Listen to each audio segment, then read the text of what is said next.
Emmanuel Jacquinet. Bonjour. Vous êtes actuellement éditeur, rédacteur en chef de la revue professionnelle En Contact. C'est quoi votre job ? Eh bien, comme tu l'as dit, au quotidien, je dirige la rédaction de taille modeste d'un magazine professionnel qui s'appelle En Contact, que j'ai créé il y a 23 ans. Je suis éditeur de ce magazine, donc je cumule les deux fonctions, et éditeur également de livres, puisqu'on édite également des livres au sein de la société. Et parallèlement, j'organise des rencontres professionnelles, qui est un complément assez naturel de l'activité d'éditeur. Et je continue de faire un peu de conseils sur des sujets liés à l'univers de la relation et de l'expérience client. Quelle est votre histoire professionnelle ? Oula, là, il faut qu'on ait un peu de temps. En fait, j'ai fait plusieurs métiers. J'ai démarré ma carrière professionnelle comme libraire, comme commerçant à mon compte. En fait, je suis un ex-cagneux. J'ai fait des études généralistes, de logistique, etc. Et je suis un passionné de livres. Et j'ai été obligé d'interrompre mes études à un moment donné de ma vie. Et donc, je suis retourné à ce qui me passionnait, qui étaient les livres. Et donc, j'ai ouvert une petite librairie de quartier en 87, que j'ai vendue au bout d'1 an et demi, après avoir compris que dans le métier de libraire, on passe pas beaucoup de temps à lire et beaucoup à mouvementer des cartons. J'ai ensuite travaillé dans l'univers de la logistique, chez Norbert d'Entresangles. Donc là, je me suis occupé de camions, de transport sidérurgique pendant 2 ou 3 ans. J'ai ensuite travaillé au Page Jaune, à l'ODA, qui était à l'époque la régie de publicité des annuaires de France Télécom. Donc là, c'est là que j'ai appris en partie le métier de la vente, que j'ai découvert l'univers de la publicité. Je suis revenu ensuite, donc là, je suis resté 3 ans. Je suis parti travailler de nouveau dans la logistique chez Cadberson. Je m'occupais des grands comptes au niveau européen. Ensuite, j'ai continué chez Rossignol, parce que je suis un passionné de ski, donc j'ai été directeur des ventes en France des skis Rossignol. Et en 95, donc après ces années, je me suis mis à mon compte. Donc j'ai quitté Rossignol pour créer une entreprise de marketing et de formation à l'univers des centres d'appel. Et donc là, depuis 96, je baigne dans l'univers des centres d'appel où j'ai fait successivement 3 choses. D'abord, j'ai monté une société de conseil de formation qui s'appelait Colorado, où j'ai formé au sein de laquelle j'ai formé beaucoup de gens, plus de 20 000 personnes au métier des centres d'appel. J'ai fait du conseil, j'ai créé un magazine dans cet univers. J'ai vendu la société de conseil en 2008. Donc parallèlement, j'ai continué à éditer le magazine. Pendant 2 ans de ma vie, je me suis occupé de monter une boîte de production de films. Donc j'ai coécrit et produit un film, une comédie qui est sortie au cinéma, qui a été un échec retentissant d'un point de vue commercial, mais j'ai appris beaucoup de choses. Donc j'ai été producteur de films. Et depuis maintenant, je me suis un peu plus calmé. Donc depuis 2011, je ne fais plus qu'une chose, c'est être éditeur du magazine. Et en fait, le fil conducteur de tout ça, c'est que je suis assez curieux et que j'avais plein de rêves professionnels, ou plutôt quand une chose m'intéresse, en général, j'ai pas beaucoup de censure, donc j'essaye de la faire. Voilà. Alors, vous rêviez de faire quoi quand vous étiez enfant ? Footballeur, jusqu'à ce que l'Ajax d'Amsterdam perde la finale en 74. Non, je pense que j'ai pas tellement... J'avais pas un métier rêvé. J'aimais beaucoup le football, le sport et le football jusqu'à 12-13 ans. Ensuite, je suis un passionné de musique et j'ai jamais trop su quoi faire. Sinon, j'ai toujours été passionné par les livres, la poésie. Et donc, naturellement, quand il a fallu que je cherche quel métier j'allais pratiquer, en fait, je suis rentré dans un grand lycée à Paris pour faire une classe préparatoire. Donc, normalement, je me destinais à devenir, à préparer une normale sup. Et puis après, en fait, les hasards de la vie ont fait que j'ai suivi mes curiosités du moment, avec une contrainte qui est arrivée un jour, c'est que je me suis marié, j'ai eu des enfants, et donc là, il fallait gagner sa vie, être sérieux, donc j'ai dû choisir un travail, et donc là, je suis devenu salarié. Et après, successivement, j'ai eu envie de faire plusieurs choses dans ma vie, et donc, comme la retraite va bientôt arriver, il y a un métier que j'aimerais bien faire maintenant, c'est non pas musicien, mais me remettre à faire de la musique, que j'ai arrêté à 12-13 ans. Voilà. 2 dates marquantes dans votre vie? Ah, ça, c'est une question qui m'a embarrassé quand je l'ai vue, parce que forcément, elle touche un peu à la sphère privée. Il y a une date quand j'ai préparé sur mon petit vélo la réponse à cette question, clairement, il y a une date qui s'est imposée, c'est septembre 87. J'étais alors libraire à Paris et j'ai connu une cliente qui est devenue ma femme. Donc ça a changé quand même beaucoup de choses dans ma vie, puisque d'abord, c'est une histoire un peu rigolote, puisque c'est exactement la même histoire, à peu près la même histoire que Coup de foudre à Notting Hill. C'est un libraire un peu désargenté, qui ne sait pas trop où il va dans la vie, qui rencontre une cliente et une cliente qui va changer sa vie. Et après, dans les 3-4 autres dates, parce qu'en fait, deux ça me paraît compliqué, il y a 3 autres dates qui me sont venues en tête, qui ont trait toutes finalement à des choses qui me passionnent. 78, la sortie de l'album de Bruce Springsteen, Darkness on the Edge of Town. C'est un grand marqueur dans ma vie. C'était un moment compliqué dans notre famille. Et je lis une critique dans Télérama sur cet album. J'avais déjà écouté Born to Run 2 ou 3 ans avant. Et j'ai posé un jour Darkness sur la platine. Et je crois que c'est un album que j'ai dû écouter, je sais pas, 200 millions de fois dans ma vie. Il y a plein d'autres albums de musique qui ont joué un rôle important. Mais la découverte de ça, des textes, de ce qu'on peut mettre, de ce qu'on peut faire passer dans une face A et une face B d'un 33 tours, c'est quelque chose qui m'a toujours impressionné. Et après, il y a plein d'autres albums, hein, Van Morrison, Peter Gabriel, Philip Glass, Stevie Wonder, enfin, je continue d'écouter plein de musique, mais la musique est vraiment quelque chose qui m'a accompagné à tous les moments de ma vie de façon très importante. Décembre 90, la naissance de ma fille, le premier. Alors, toutes les naissances sont importantes, mais le jour où on est père, pour un homme ou pour une femme, je pense qu'il y a un avant et un après. Moi, j'étais assez jeune, j'avais 26 ou 27 ans, et donc là, je me revois revenant de la clinique et me dire qu'est-ce qu'on va faire de ce truc-là. Ma femme, elle me dit toujours, tu avais l'air complètement hors sol. Et après, il y a 2 autres dates qui sont quand même importantes. J'ai fait plusieurs fois de la garde à vue dans ma vie. J'étais en prison à l'armée, parce que j'étais un insoumis, et j'ai fait quelques mois de prison. Donc la première fois que je suis allé en prison à l'armée, ça a été une date importante, parce que être entre 4 murs, réfléchir, 24 heures sur 24 à la même chose, ça vous oblige à une forme d'introspection assez intéressante. Et il y a une autre date qui est importante, c'est juin 90, quand je suis rentré aux Pages jaunes. L'ODA, qui est devenu ensuite les Pages jaunes et Solocal, a été une expérience professionnelle très marquante, puisque j'étais VRP, payé à la commission, un peu la honte de ma famille, parce que moi je viens plutôt d'une famille d'intellectuels ou d'un milieu petit bourgeois où on est destiné à être cadre, à être professeur ou à avoir des métiers d'ingénieur. Et quand ma mère, quand je lui disais avec un peu de provocation que j'étais un VRP avec une carte de représentant de commerce, un peu pour la taquiner, ça je pense que c'était un choc. Bon. Et en l'occurrence, c'est une entreprise dans laquelle j'ai beaucoup appris sur moi-même, sur la nécessité d'avoir une performance quotidienne, parce qu'on était payé exclusivement à la commission.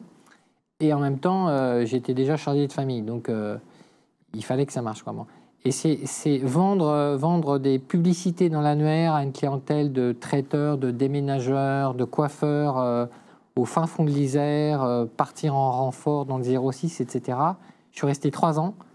C'est vraiment une entreprise dans laquelle j'ai appris beaucoup de choses sur le commerce, sur la relation avec les gens, la rigueur professionnelle. Et c'est d'ailleurs ça. Et c'est dans cette entreprise que j'ai découvert les métiers du téléphone, puisque l'ODA traitait 52% de ses clients par téléphone, en faisant de la téléprospection et en vendant par téléphone. Et là, j'ai découvert la puissance du média téléphone. Voilà, ça fait 4 dates, 5 dates, je suis désolé. Quel est votre regard sur l'avenir de l'expérience client? Aucun. Non, je plaisante. Je pense que c'est un concept qui s'est installé, qui est une reformulation de choses qui existent depuis assez longtemps dans le commerce, le fait qu'on s'occupe bien de quelqu'un à tous les moments, etc. comme tous les concepts, comme toutes les théories, je pense qu'il a vocation à être revisité, déconstruit. Il y a 10 ans, d'ailleurs, 11 ans, j'ai créé le premier forum sur l'expérience client. À l'époque, il y avait plein de gens qui s'intéressaient. On voit que c'est devenu quelque chose d'un peu maintenant, non pas galvaudé, mais popularisé. Je pense que ça va rester parce que le commerce et tout ce que l'expérience client emporte comme technologie, comme détails sur les points de contact, les parcours clients, ça va durer éternellement. Après, je n'ai pas de vision sur à quel moment ça va changer, etc. Je pense il y a d'autres choses qui sont en train d'arriver. Quel héritage souhaitez-vous laisser? À titre professionnel, alors le plus gros héritage possible, non, je plaisante.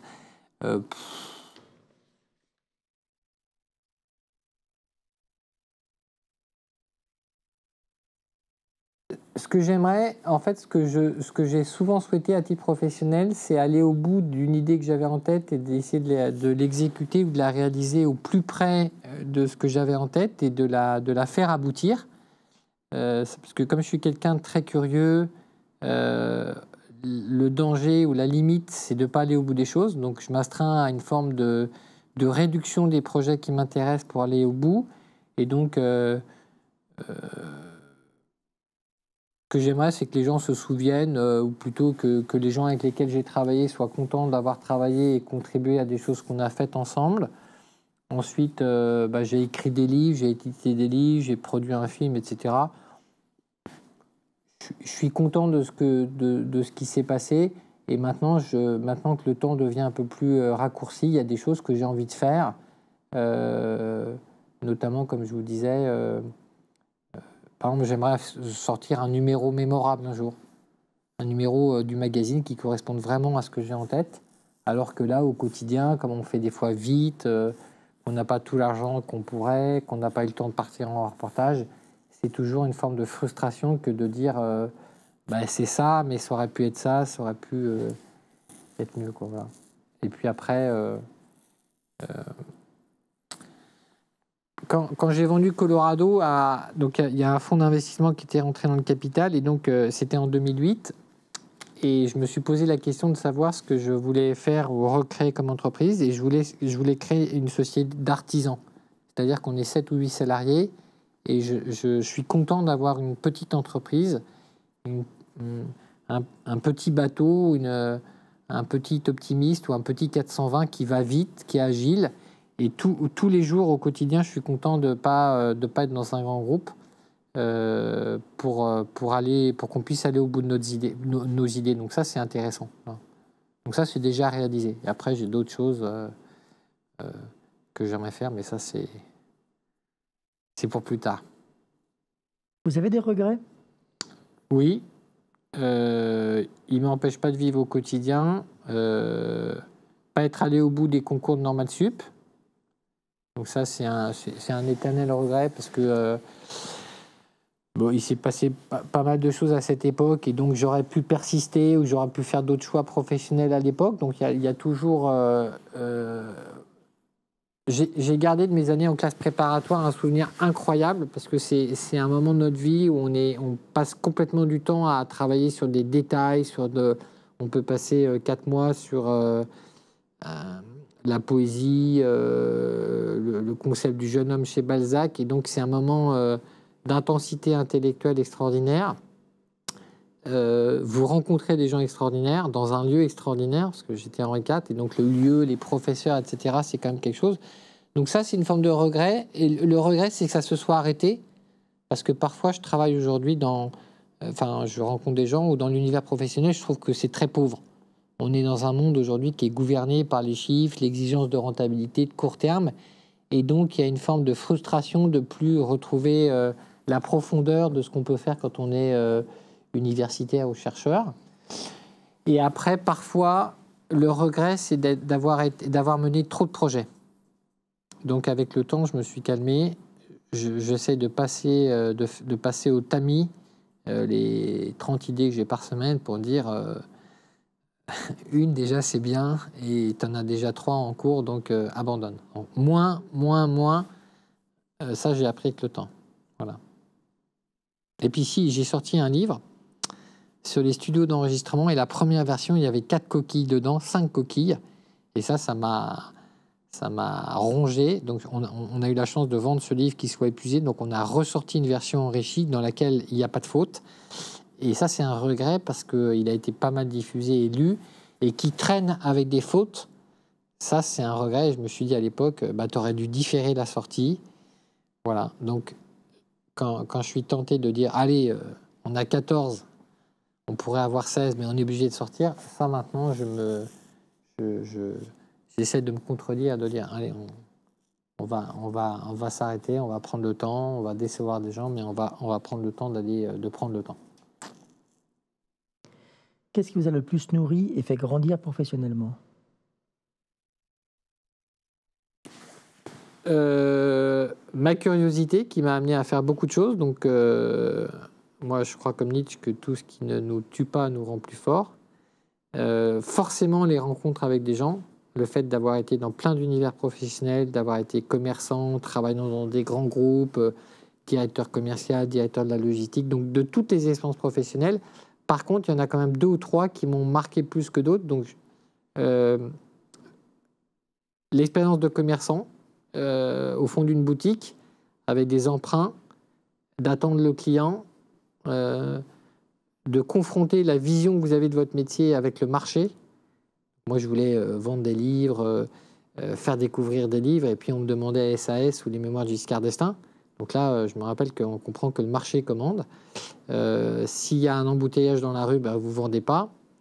Donc c'est une expérience très, très enrichissante et constructive. Les pages jaunes m'ont beaucoup appris.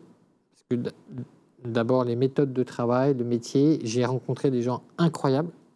J'ai vu des génies de la vente, des gens avec lesquels j'ai passé des moments extraordinaires. Et après, à chaque fois, dans les rencontres professionnelles, je crois que ce qui m'a fait le plus grandir, c'est certaines rencontres professionnelles et le fait d'aller au bout d'un projet tout seul sans écouter personne. C'est-à-dire qu'on apprend énormément. On ne peut pas dire que c'est la faute de quelqu'un, donc on apprend sur soi, sur les méthodes, etc.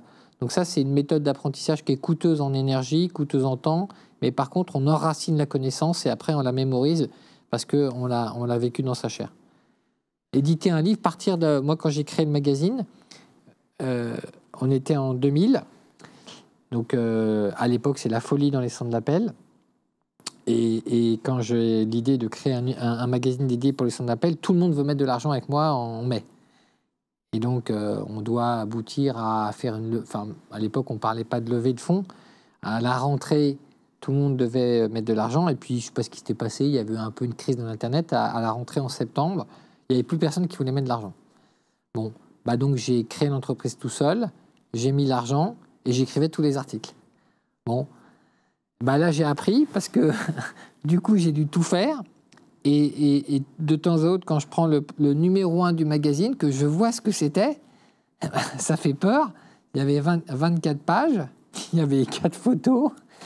J'avais écrit la moitié des articles dans le train, je prenais le train couchette. Mais le fait d'avoir tout fait permet de dire, c'est un peu comme un brasseur. Mon beau-père a eu des brasseries à Paris, une grande brasserie. Il m'a dit, en fait, dans une brasserie, il faut que tu saches tout faire.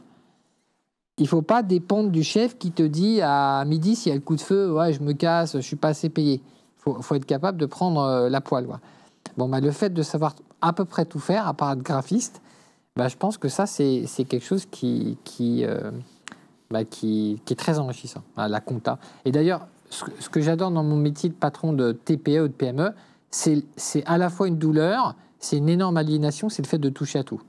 On va s'occuper d'un colis Chronopost, on va négocier avec la banque, on va regarder pourquoi l'adresse, on a des NPAI, on va s'intéresser à la nouvelle version d'Adobe, on va essayer de trouver un journaliste. Donc cette vision à 360 degrés sur tous les problèmes, c'est quelque chose d'assez intéressant. Avez-vous une belle expérience client à nous partager ? C'est marrant parce que c'est une question que je pose souvent dans les articles. Oui, l'expérience client. Alors, j'ai écrit un article là-dessus qui n'est pas très bon d'ailleurs, celle de Bruce Springsteen. Il y a quelqu'un qui m'a marqué dans ma vie personnelle, mais en tant qu'offreur de service, c'est les concerts de Bruce Springsteen. On a toujours dit les concerts de Bruce Springsteen sont quelque chose de mémorable parce que d'abord, il ne fait pas semblant d'être en concert, c'est 3 heures, c'est un show total avec le Street Band, etc. Et alors que je suis un très grand fan, j'ai mis beaucoup de temps à trouver une place et je crois que je suis allé à mon premier concert de Bruce Springsteen il y a à peine 10 ans. Donc il était plus très jeune. Moi, j'ai commencé à écouter Springsteen en 76 et je suis allé en concert, je crois, en 2009 ou 2010. Et on a toujours dit, ce gars-là, d'abord, il correspond à son produit. Ce qu'il dit, c'est lui. Il n'y a pas de divergence entre le message de Bruce Springsteen, ce qu'il dit dans ses disques, l'homme qu'il est. En concert, c'est l'expérience totale. Et s'il continue de remplir des stades, c'est que ça dépasse la production d'un concert d'1h30. Voilà, il y a une rencontre avec un artiste, un groupe. Et ça, c'est quelque chose qui, pour tous les gens qui sont allés en concert, ont toujours dit, il y a les concerts de Bruce Springsteen et les autres. Je suis allé voir, par exemple, l'année passée, je ne dirais pas qui, c'est pas très gentil, mais une artiste de jazz à l'Olympia. Bon, je me suis dit, c'était minimum syndical, quoi. Voilà. Et en concert, inversement, je me rappelle de Peter Gabriel il y a 20 ans, il y avait des shows scéniques, il y avait du son, de l'image, etc.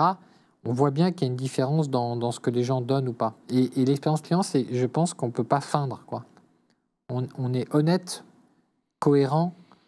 Et les expériences marquantes, c'est celles où il y a une cohérence entre la promesse, ce qu'on délivre, et ce qu'on sent de celui qui vous l'offre. Vous êtes de la classe en 3, et né la même année que l'humoriste et acteur français Franck Dubosc. D'où vous vient toute cette énergie créatrice? Alors, déjà, j'ai découvert assez tard que j'étais un hyperactif.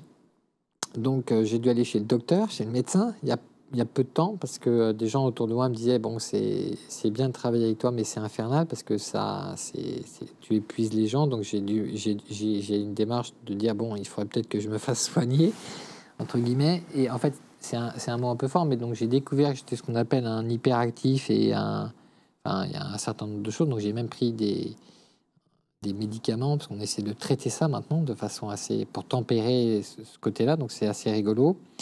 Et donc ça, c'est, je pense, un trait de caractère ou de personnalité. Et après, je pense que j'ai toujours été un créatif et que, sans raconter ma vie, ma mère a essayé beaucoup de me mettre dans des cases parce que je ne devais pas être quelqu'un de facile à gérer. Et donc, je pense qu'à certains moments, quand la liberté vous a manqué, peut-être à dessein, hein, c'est bien, hein, l'éducation, on peut pas laisser des gens faire tout, en fait, on a une énorme envie de créer, de faire. Et moi, à l'époque, donc moi j'ai plus de 60 ans, je me rappelle qu'à l'école primaire, j'étais attaché sur ma chaise avec des cordes et du scotch sur la bouche. Donc c'était encore l'époque où...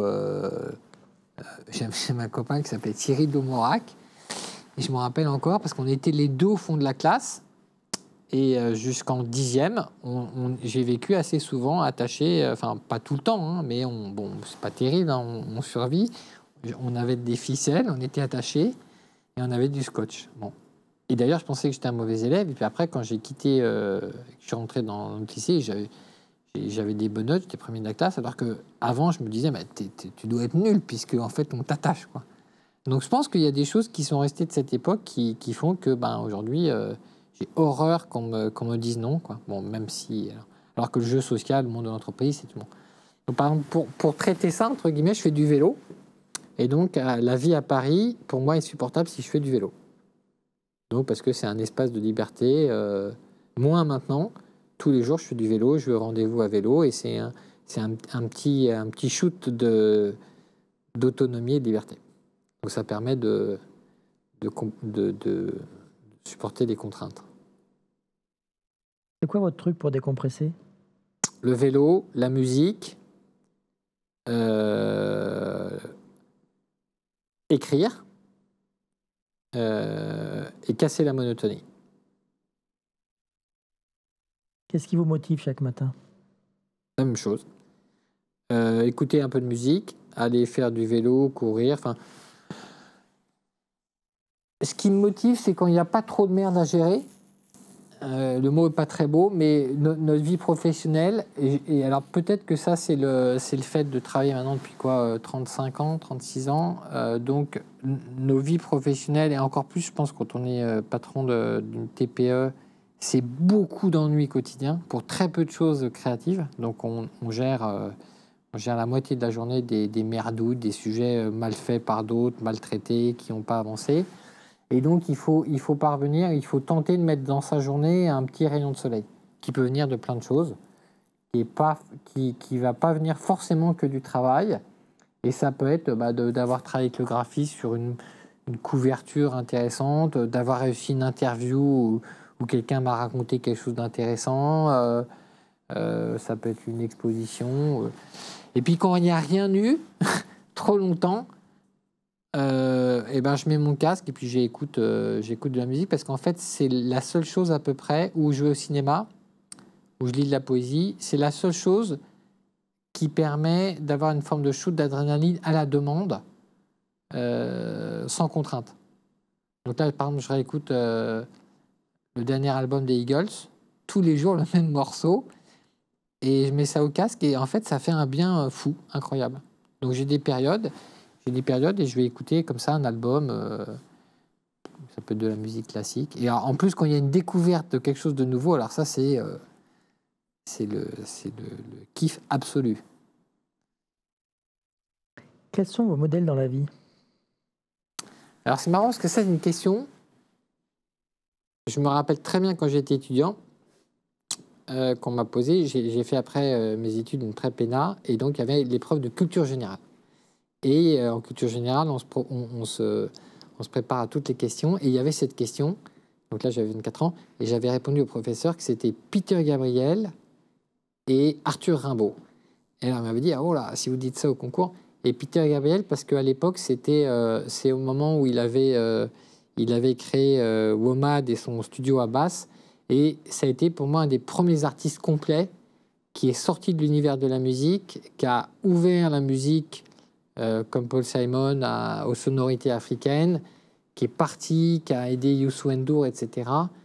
Et je pense que quand je donnais ça comme réponse, c'était aussi une forme de provocation à l'époque pour lui dire le héros, c'est pas forcément l'écrivain, l'homme politique, c'est un peu...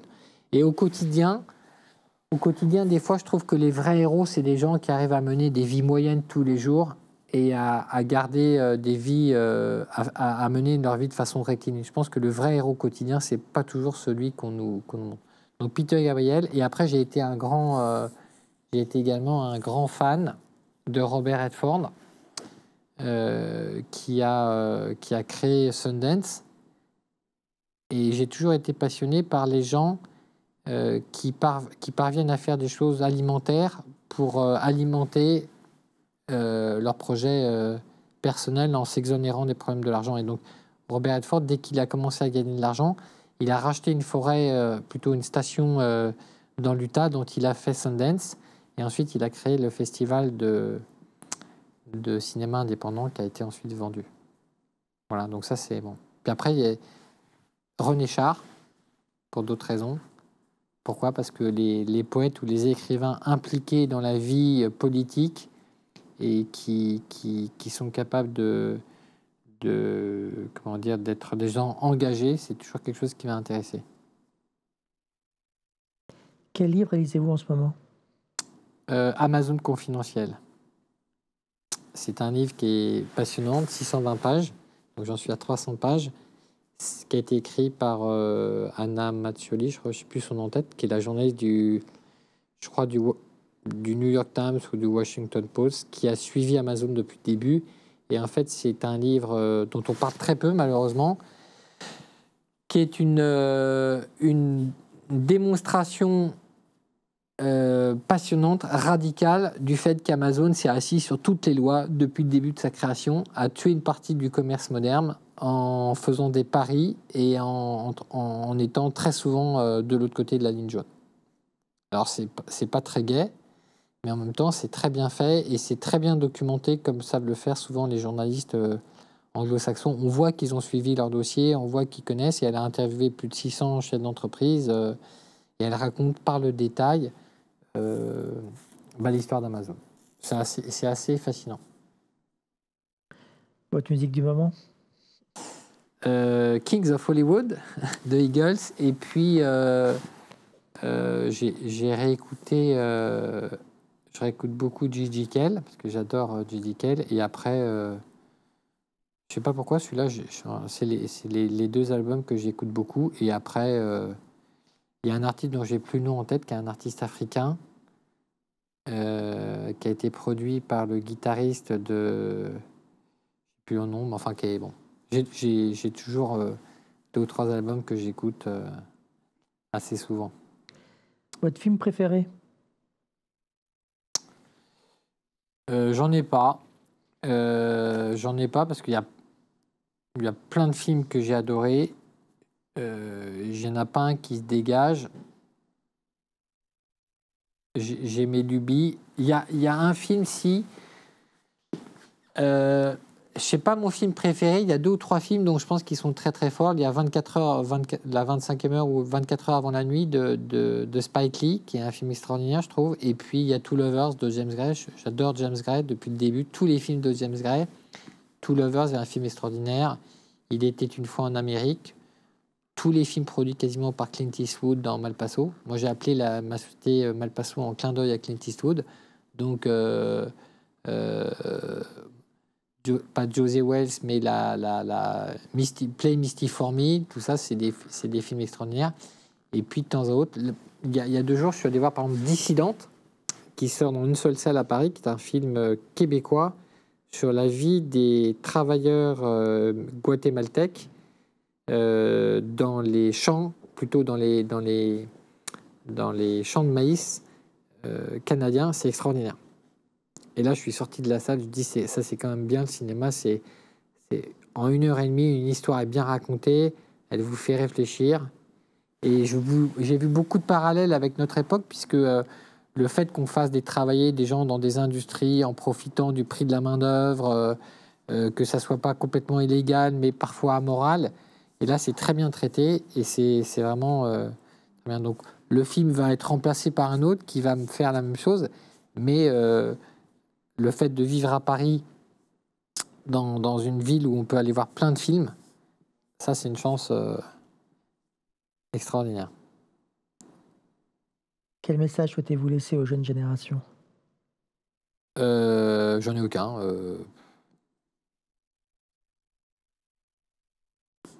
Déjà, c'est un truc de vieux. Je sais pas. J'ai pas de message. Moi, chacun fait ce qui lui plaît. J'en ai pour éventuellement pour mes enfants, mais ils sont grands. Et après, il y a quelque chose que j'ai mis dans le livre d'ordre, donc ça, j'en parlerai. Mais j'ai pas de message. Je me méfie beaucoup des gens qui ont des messages pour les autres.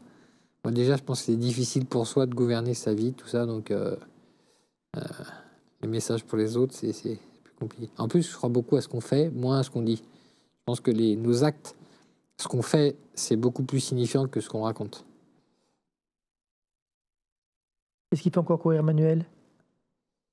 Ce qui me fait encore courir, les trucs que j'ai pas encore fait, que j'ai envie de faire. Et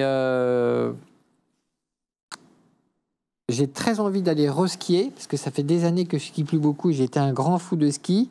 Et donc, j'ai envie d'avoir du temps pour aller skier dans les grandes stations avec de la neige.